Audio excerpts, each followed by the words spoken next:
Do you feel like Christmas has become too commercialized? It might feel like the point of Christmas is to spend money, according to society at large, as opposed to family or religious celebrations. Stores constantly advertise limited time sales because you can only get a good value now or else. And there's often an underlying feeling that if you can't get people in your life a good enough Christmas gift, you aren't doing a good enough job. Also, it seems like Christmas is arriving earlier each year. Christmas shopping used to start in mid-December for a lot of people, but then it went to the end of November and then October. And now, Walmart is putting out Christmas stuff in September. If this continues, Christmas in July will just be Christmas. The commercialization of Christmas is filled with invented traditions. Traditions that might feel like they've been around forever, but they've actually been invented more recently. Or, at the very least, traditions that were expanded upon by marketers to really commercialize Christmas. But Christmas wasn't always a gift-giving, family-oriented celebration, or even something that really centered around religion as much. In fact, Christmas used to be such an unruly holiday, it was banned by the Puritans in colonial Massachusetts. We're going to explore how Christmas became so commercialized in this video, why Christmas keeps creeping forward on the calendar, and discuss the unwritten rules of giving Christmas gifts. And I'm also going to reveal some Christmas gifts that I bought people in my life because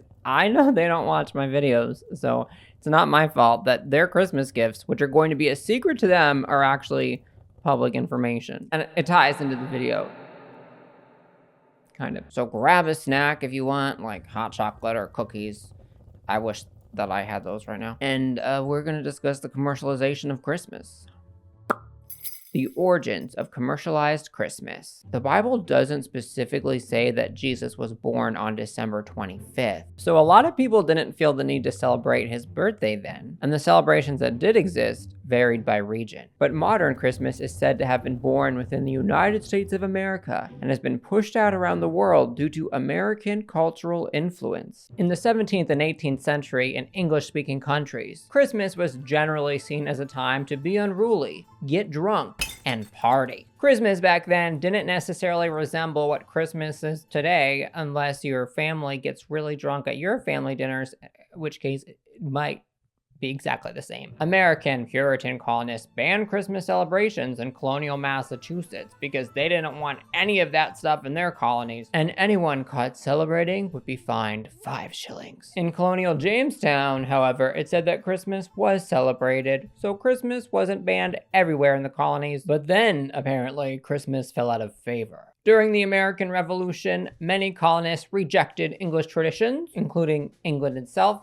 hence the American Revolution, and one of the England traditions that was commonly celebrated was Christmas. So colonists rejected Christmas because they rejected England. But Christmas celebrations didn't disappear. Instead, they were more niche. From the American Revolution to the 1880s, however, the views of Christmas in America began to shift. Between 1820 and 1850, Christmas began to gain a foothold with American society, but it wasn't quite mass yet. Christmas only became a federally recognized holiday in America in 1870. Christmas established itself more widely with the popularization of the poem A Visit from St. Nicholas, known as The Night Before Christmas in 1823, and A Christmas Carol in 1843. These publications helped push Christmas into the public consciousness. And between the 1840s to 1850s, some merchants began to sell Christmas trees from German tradition and Christmas cards from English tradition. But not a lot of Americans had a Christmas tree though. In the early to mid 1800s, Christmas trees were decorated with folksy ornaments, things that were homemade, like stringed popcorn, fruit, dried nuts. But homemade was not going to do for merchants, because in the mid 1800s, they identified Christmas as a money-making opportunity, and you can't exactly monetize homemade that well. In the Bible, wise men give Jesus gifts, and if you're watching this video, I assume that you're familiar with that story, but that story is said to be the inspiration for Christmas gift giving. But Christmas gift giving wasn't nearly as big of a deal in the past as it is today. In the 1870s, American merchants began selling Christmas ornaments. Christmas cards were also sold too. By the 1800s, it said that many Americans felt a Christmas card was an adequate enough Christmas gift. And if something other than a Christmas card was given to somebody,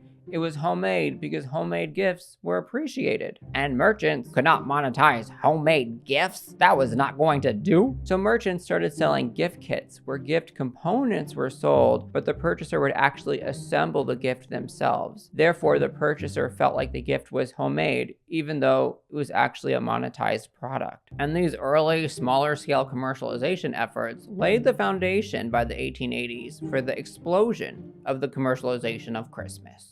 Christmas goes mainstream. In the mid-1880s, many Americans lived in rural areas and thus a great distance away from big city stores. In larger northeastern cities like New York City or Boston, a lot of stores began to advertise Christmas merchandise. Still, a lot of people lived in the country and mass media wasn't really a thing yet, so commercialization of anything couldn't really be that strong when people were so separated. As millions of Americans moved out of rural areas and into cities during the Industrial Revolution, manufacturing began to be seen as a more normal part of society. Homemade didn't really carry the same weight that it used to. And this cultural shift allowed merchandisers to commercialize Christmas even further. Culture was changing, society was changing, and people were becoming more interconnected in smaller spaces. And with a denser, more centralized population in cities, advertisers began to push a version of what Christmas could be, painted as a time of year that centered around commercialism, a time when gift-giving should be emphasized because of gift-giving guilt, which I'll discuss later. Between the 1880s and 1910s, more people began to purchase Christmas gifts from stores, and by 1910, the way that people shopped for Christmas gifts was a problem and needed reform, at least according to some human rights activist groups. By 1910, a significant number of people did Christmas shopping a few days before Christmas, and this was seen as a problem because stores were slammed a few days before Christmas and employees were forced to work long hours under terrible conditions because of the extreme crowds. At that point, the Shop Early for Christmas campaign was born. Groups like churches, consumer groups, and women's clubs pushed the campaign for the Christmas shopping season to start earlier in the year, thus helping alleviate the Christmas shopping strain on retail workers by spreading shoppers out over a longer period of time. Did these groups know that over 100 years later that places like Walmart would start putting out Christmas decorations in September? I don't think so, but they did want to extend the Christmas shopping season. And these efforts eventually worked, but that was just the beginning of Christmas creep.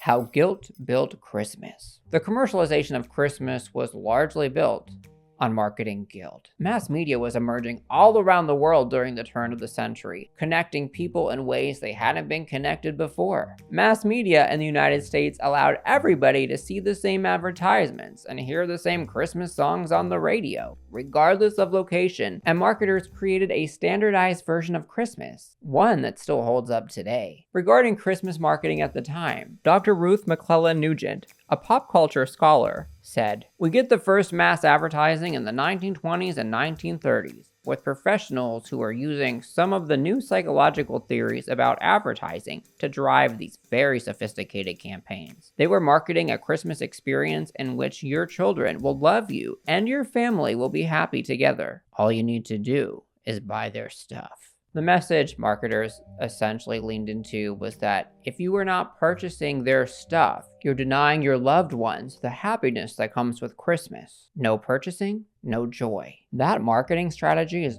honestly pretty dark, but it was effective in redefining the holiday and pushing Christmas commercialization to new heights. Now here's a really interesting question for you. If you stop for a second and you think about classic Christmas, what comes to mind? You might think of like English Christmas in the 1800s, such as A Christmas Carol or A Muppet's Christmas Carol if you're me. But you're probably not thinking about anything earlier than that, which would make sense because Christmas wasn't necessarily mass at that point. But more than likely, you're probably thinking about culture from the 1920s to the 1950s. You're probably thinking of classic recordings of Christmas songs or an old pickup truck hauling a Christmas tree. You know, optimistic depictions from the 1920s through 1950s, a version that, with its soundtrack and visuals, still defines Christmas today. Children, it turns out, were the key to commercializing Christmas. Part of the classic German Christmas tradition was to make Christmas a child-centered gift-giving holiday, and marketers took that concept and ran with it. Like, if you think about classic Christmas, everything is pretty innocent. Colors are happy and bright. There's twinkling lights, Santa Claus, teddy bears. Essentially, the marketed version of Christmas became an idealized version of childhood. Santa Claus himself is often seen as a pillar of Christmas, but in actuality, he's more a symptom of the commercialization of Christmas. Based on legends that existed since the 4th century, the images of modern Santa were made popular by the Coca-Cola company in the 1930s, and that image has since been used to convince parents to buy things for their children. Advertising professionals didn't necessarily market the Christian roots of Christmas. Instead, they marketed the secular elements. They say the idea wasn't to take Christ out of Christmas, but to emphasize the secular elements that could make money for businesses. So if you had kids and you didn't want to be a bad parent, the only solution was to buy your children gifts. By selling things like gifts and decor, they are actually selling childlike joy. Some marketing historians argue that the phrase happy holidays was more about lumping different holidays at the end of the year together rather than political correctness. Marketers use the phrase happy holidays to sell more stuff without defining their advertising campaigns to just one holiday. That way they could just guilt people for every holiday all at once at the same time. And after World War II, when a lot of Americans felt like they had more disposable income, the foundations laid for the commercialization of Christmas began to boom. Christmas has evolved and will continue to evolve. And one of those evolutions of Christmas is Black Friday. There's a popular and untrue legend that suggests Black Friday is called Black Friday because retailers went from being in the red on their financial spreadsheets, aka losing money, to in the black on their financial spreadsheets, aka making money. But again, that's not true. And this lie came from the intentional misdirection of what the term Black Friday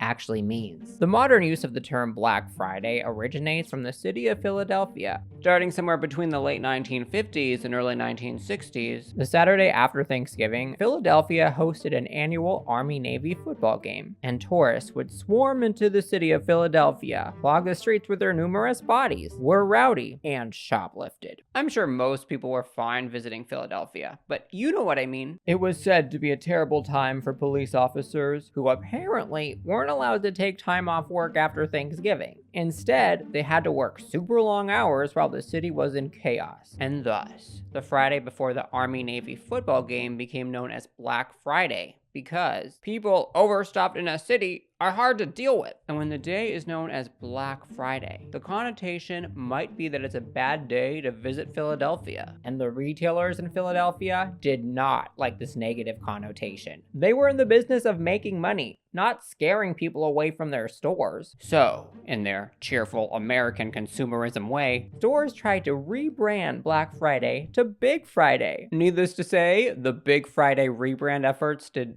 not catch on. When Black Friday was the name the public chose to go with, marketers rebranded the name into something positive. A positive way to spin the term Black Friday was to say that stores actually started making money on Black Friday. And Black Friday was called Black Friday because of positive spreadsheets, and it was the biggest shopping day of the year. At that time, more people actually shopped on the Saturday before Christmas than the Friday after Thanksgiving. But no one mentioned that when they were trying to rebrand Black Friday. But this rebrand actually worked. Retailers leaned into the Black Friday thing all around America in the mid to late 1980s, offering discounts to get people shopping. It made sense, logically. The day after Thanksgiving, a lot of people were off work and with family. And retailers saw Black Friday as the perfect way to market the start of the Christmas shopping season. The rebrand stretched way past Philadelphia, expanding nationwide in the United States of America and beyond. Black Friday used to be intense, especially 20 or 30 years ago. There were so many crowds because you had to act now, or else the sale was over. People sometimes camped outside of stores so they could be the first one in line when the store opened. You know, because the first 20 people in store got a $40 flat screen or something, and everybody wanted that flat screen, so they rushed to be first. Now, however, Black Friday is generally calmer. Black Friday sales, depending on the retailer, can stretch for a week or a month. Barbara Kahn, a professor of marketing, said, Quote, Black Friday used to be a trigger for people to go to the store, but as it's morphed into a general promotional season, Black Friday itself lost its magic, its sense of urgency. Black Friday is no longer considered to be the start of the Christmas shopping season. It's something in the middle of the Christmas shopping season, since Christmas shopping has begun earlier and earlier. You know, Christmas creep. Cyber Monday, an online shopping event the Monday after Thanksgiving, was named in 2005 by the National Retail Federation, the NRF, as online shopping was starting to establish itself around that time. Retailers began offering online deals the Monday after Thanksgiving to create a secondary shopping event that differed from Black Friday. Cyber Monday was initially seen as an alternative to visiting crowded stores on Black Friday or for those who had to work on Black Friday. In more recent years, Cyber Monday and Black Friday have been kind of blending together. The time period online is now being referred to as the Cyber 5, a period between Thanksgiving and Cyber Monday when a lot of people do online shopping. But Cyber Monday isn't the only thing that's shifting forward. The entire Christmas season is shifting forward too. Christmas creep. Christmas creep is the term for when the holiday season seems to move earlier each year. In particular, Christmas creep is driven by retailers putting out their holiday decor out early or advertising for the holiday season starting earlier. The reasons for Christmas creep are pretty interesting, but the concept itself can be pretty divisive. Like, some of you watching might love shopping for Christmas early, and others might hate seeing all the Christmas crap in stores so early. But regardless of where you stand on Christmas creep, it's happening because retailers are responding to consumer behavior and other retail competition. It's not like Christmas creep is limited exclusively to the holiday season. It's happening with other holidays like Halloween and is being referred to as holiday creep as a general concept, but it seems to be the most pronounced during Christmas. And this year, I was looking at Christmas stuff at Walmart in September, which is honestly why I keep referring to the Christmas decorations in September and Walmart example, because it's a core memory. You know, like Inside Out. Christmas creep feels, to a lot of people, like it's become prevalent within the past few years, but it's not new. In 1974's It's the Easter Beagle, Charlie Brown, they make fun of Christmas creep by showing a store with Christmas trees in April. It's Easter, and they already have the Christmas decorations up. Now here's the truth about Christmas shopping and Christmas creep. The longer retailers present the holiday shopping season to consumers, the more consumers are willing to spend during the length of the holiday shopping season overall. As in, if the holiday season was shorter, people wouldn't want to spend as much. And according to the National Retail Federation, some stores make about 20 to 30% of their yearly revenue during the holiday season, with a few stores approaching even 50%. So there's definitely money to be made during the holiday shopping season. According to Charles Lindsay, an associate professor of marketing about consumer spending behavior, quote, Christmas music and aesthetics and scenery affects their purchase behavior. It might give consumers an opportunity to indulge a little bit more and spend. It does make sense for stores to put out holiday things earlier. According to Jason DeBroy, a retail analyst, quote, having it on display triggers this subconscious cue for physical availability. Shoppers aren't just reminded that the holidays are coming up. They also feel like they can keep going back for more. That, and retailers tend to feel a sense of FOMO if their competitors put out holiday stuff earlier in the year and they don't have holiday stuff out themselves. If one store starts earlier, another feels pressure to match them, which has ultimately led to stores setting up Christmas displays in September, and consumers respond. According to Walmart, over 50% of shoppers begin to research for holiday shopping in October, and according to NRF, 43% of shoppers actually start buying gifts before November. It might annoy you to see Christmas trees sitting next to the jack-o'-lanterns, but consumers are responding to it, including myself. Case in point, I finished all of my Christmas shopping this year on November 5th, which is really early for me, but I will be able to show everybody watching what I got, people in my life who don't watch my videos.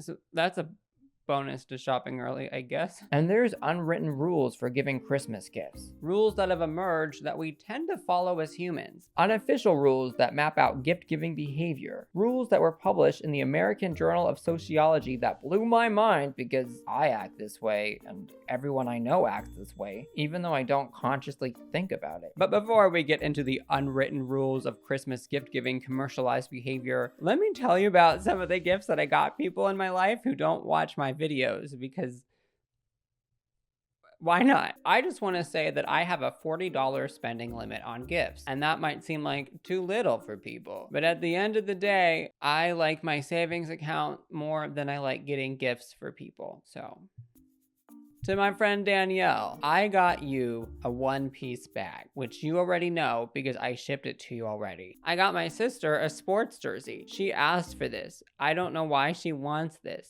To my brother-in-law, I got you mahogany teakwood crap from Bath & Body Works because he loves the smell of mahogany teakwood. I found out later that he actually purchased like 3 colognes last week, and I was like, well, do I return this one? But I purchased this on a sale because by retail, this would be like $70, but I spent under $40 for both of these. So I am not returning these, and you can just have a lot of cologne. Merry Christmas. To some of my favorite coworkers, you know, the real ones, I got you Magic Candle Company candles. These are theme park inspired scents, mostly from Disney. Do my coworkers have a love for Disney? No, I don't care. This is my favorite candle I've ever smelled ever of all time, called Castaway. And I got candles specific for each person. One loves Christmas, so I got a Christmas candle. One is a single mother with 3 boys, so I got her a relaxation candle because you don't get to do that with 3 teenage sons. And one, I'm pretty sure, was a pirate in a past life, and I mean that in the best possible way. Also, my coworkers better not watch my videos. I do not want them to do that. To my older nephew, I mean this with love. You are a nerd.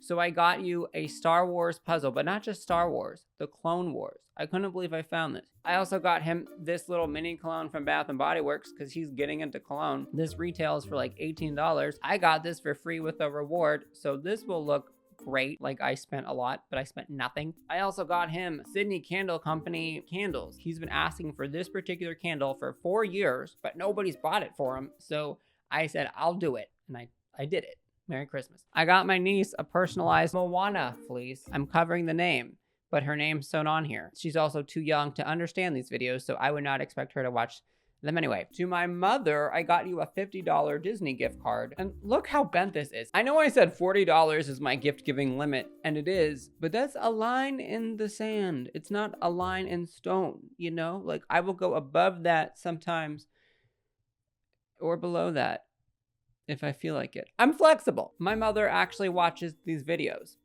but she asked for this gift card specifically, so I feel like I can reveal this on here. And to my younger nephew, who is definitely way too young to watch this video, I got you a Lincoln Log set from the Frontierland Trading Post at the Magic Kingdom, because for a hot minute when I worked at Disney World, I worked at the store. And I also got you a Spider-Man plush, and I realized that I got him this last year. I got him the same thing last year, and I forgot, and I bought it again. I'm not going to return it. He's just going to have 2. Merry Christmas. So let's discuss the unofficial Christmas gift-giving rules, why I got the Christmas gifts that I got people, and discuss why you probably follow these rules too. The unofficial Christmas gift-giving rules. There are rules around giving and receiving Christmas gifts, rules we don't talk about, but rules we all are familiar with. It's been suggested that exchanging Christmas gifts is like having a conversation that has its own social norms, but you use objects to speak instead of words. Gift-giving behavior might seem random, but it's not random, at least according to sociologist Theodore Kaplow. He published his findings from a small, localized study in 1984 about the informal rules that drive Christmas gift giving. His findings have been pointed to over the years by many as the golden standard. And you'll see why, because they explain a lot of human behavior. And I'm just gonna highlight some of the most interesting rules, including the wrapping rule. It's inappropriate for gifts to be displayed unless they're wrapped. And difficult to wrap gifts, such as things like a car, which Who gets a car for Christmas? Usually have a bow or something on them to symbolize some sort of wrapping. People often look at or take pictures of stacks of wrapped gifts for mutual admiration, and the wrapping symbolizes the gift exchange without drawing criticism Toward what the gift actually is. And if there's pictures of unwrapped gifts, pictures taken usually include the recipient opening a singular gift to show admiration for that item. It's much less common for a stack of unwrapped gifts to be pictured and shared because that invites criticism toward what the recipient received. For example, me showing you the gifts that I got everybody in my life unwrapped can invite criticism towards what I got each person in my life. But if I presented the gifts wrapped, it wouldn't invite that judgment because you wouldn't know what the gifts are. The unwrapping rule is the kind of unwritten thing that you probably do but don't consciously think about. And when I mention it, you're kind of like, yeah, I do that. Because that's how I feel. But there's more interesting rules, more relatable rules, like the gathering rule. The gathering rule states that gifts are given and exchanged in a setting where everyone gets and exchanges gifts. It's wildly inappropriate to break this rule. For example, since I'm not giving every single one of my coworkers Christmas gifts, I'm not going to give the real ones their Christmas gifts during our company Christmas party. Because to do it in front of everybody and not give a gift to everybody would be inappropriate. I'm going to give it to them in private. But there's more unofficial rules. Like the gift selection rule. This rule states that the value of a gift should be related to the emotional value placed on a relationship. Like it would be inappropriate to get something super nice for somebody that you just sort of know. For example, my mother, so I was willing to go above the $40 spending limit that I set. But my coworkers, even though they're the real ones, they're still my coworkers. So I went way below the $40 limit. The fitness rule states that money is an acceptable gift from an older person to a younger person, but not the other way around, even if the younger person is richer. And people get around this through gift certificates or gift cards. Which, my mother personally doesn't need money outright, but that's why I got her a $50 gift card. The scaling rule states that there's a hierarchy in relationships. For example, spousal gift-giving relationships are seen as most important. But traditionally, it's more important for the husband to give nicer gifts to the wife than the wife to the husband. Traditionally. But the parent-to-child gift-giving relationship should be more valuable than the child-to-parent relationship. And parents should value each of their children equally, or else it's a major error. You can't give one kid a brand new bicycle and the other kid a Hot Wheel. That's not comparable. That's a major fail. With my sister's kids, I got them each gifts worth equal monetary value. I am slightly worried that my niece will feel bad because I got her one fleece shirt and I got my two nephews multiple items. And on top of the fleece price, Disney charged $8.99 to personalize the shirt. So it was $40, but Merry Christmas, whatever. During childhood, children should always value their siblings equally. But after they're adults, some siblings might spend more money towards one sibling than another, depending on the depth of their emotional relationship. Friends can fall into the same value category as siblings, but not more than parents, children, or spouses. But finally, I'd like to discuss the reciprocity rule. Gift exchanging is supposed to be reciprocal unless somebody's a baby. Babies are exempt from this tradition. And gifts aren't supposed to be reciprocated at the same value either, as that would be socially inappropriate because the imbalance is the key to Christmas gift giving. So let's say you get a gift from like a boss at work, a teacher from school, a doctor as you're leaving the doctor's office. You're not necessarily expected to get a gift back because the value of that emotional relationship does not match the value of emotional relationships you have with family and friends. With the commercialization of Christmas, buying gifts for people is the norm. Most people don't handmade gifts for each other anymore unless they have a very specific reason to. Marketers have redefined Christmas and pushed the commercialization of Christmas over the years. But here's the question. Why do we, as the general public, participate in the commercialization of Christmas? According to James G. Carrier, a sociologist who wrote The Rituals of Christmas Giving, the ritual of exchanging Christmas gifts personalizes the impersonal items. He suggests that it allows people to take ownership over an otherwise overly commercialized world. This, according to James, explains why store-bought gifts are more popular than handmade gifts. People are placing ownership on the commercialized economy, purchasing cold, lifeless items in the economy that don't mean anything, and assigning human relationships to them. Does anyone actually think about the commercialization of Christmas like this, though? Or are we just all participating in fun traditions? Are you taking ownership over the cold economy by assigning personal relationships to objects, or are you just there giving gifts for the vibes? Christmas isn't the only holiday that has a commercialized history. You know what other holiday has a commercialized history?